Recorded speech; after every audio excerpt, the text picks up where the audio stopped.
सेडसीएल Hindi high school के home learning कार्यक्रम में आप सभी का स्वागत है। बच्चों, आज अपने कक्षा 11 के 11 के मुख्य विषय नामा के मूल तत्व भाग 1 के चैप्टर नंबर 1 के बारे में कुछ जानकारी प्राप्त करेंगे। इसका चैप्टर नंबर 1 है हिसाबी पद्धति और उसके कुछ पारिभाषिक शब्द। सबसे पहले प्रस्तावना।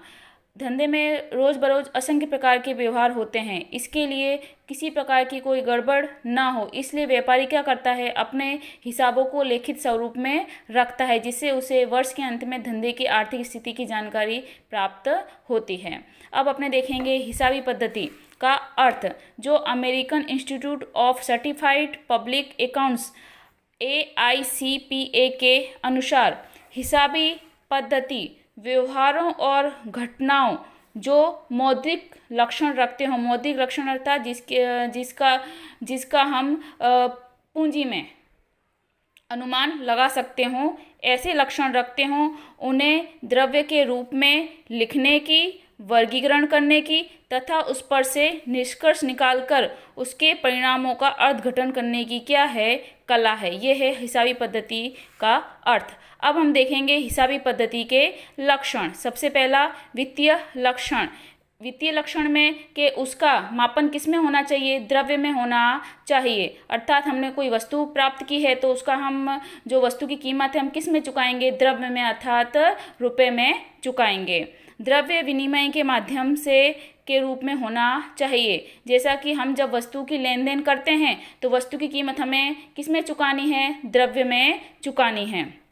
व्यवहारों का वर्गीकरण और विश्लेषण। व्यवहारों का वर्गीकरण अर्थात हमने रोकड़ व्यवहार किया है अथवा साख अथवा उधार का व्यवहार किया है, उस पर से हमें क्या करना है कि हमारे वर्ष के दौरान अथवा महीने के दौरान हमारे कितने रोकड़ व्यवहार हैं और कितने उधार व्यवहार हैं। आगे चौथा हम देखेंगे व्यवहारों का अर्धघटन। अर्धघटन अर्थात कि हमने महीने के एक मास के दरमियान हमने कुल कितना रोकड़ व्यवहार किया है अथवा कुल कितना उधार व्यवहार किया है।